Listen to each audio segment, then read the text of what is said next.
It's Mark Graban for My Favorite Mistake.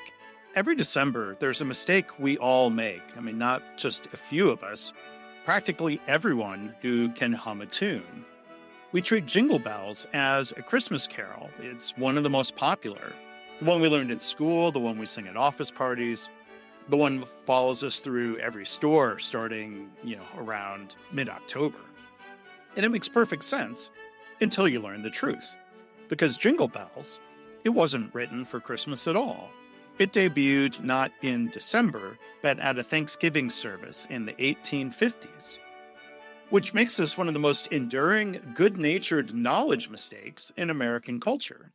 A mistake so widespread, we don't even notice it. We don't know about it. We just assume, repeat, and carry on, like so many traditions we never stop to question. Let's rewind 170 years. The song we now call Jingle Bells was originally titled One Horse Open Sleigh. Its writer, James Lord Pierpont, was inspired by sleigh races in Medford, Massachusetts. Fast, loud, slightly chaotic winter competitions that were basically NASCAR on snow. He wrote a song to capture that energy. There's no Santa, no tree, no reindeer, just young people having fun and sometimes wiping out in a snowdrift. And historians say Pierpont's song debuted at a Thanksgiving church service, where it was sung as a lively seasonal number celebrating the start of winter. That's right, your favorite Christmas song began life as a Thanksgiving song. But here's where the mistake creeps in.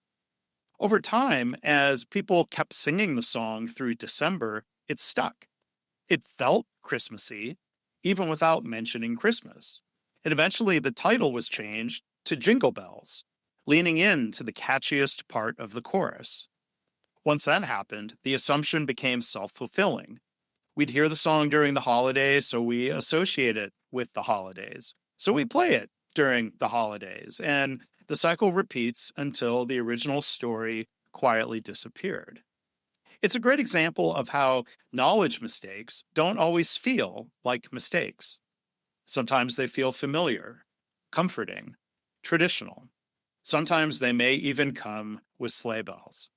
And if you've got two towns fighting over where the song was written, Medford, Massachusetts, and Savannah, Georgia, you know the history is murky enough that even the plaques can't agree. But on one point, the historians are pretty united. It was never meant to be a Christmas song. So when I look at this through the lens of learning and improvement, there's a broader message. Not all mistakes are dramatic. Some are quiet.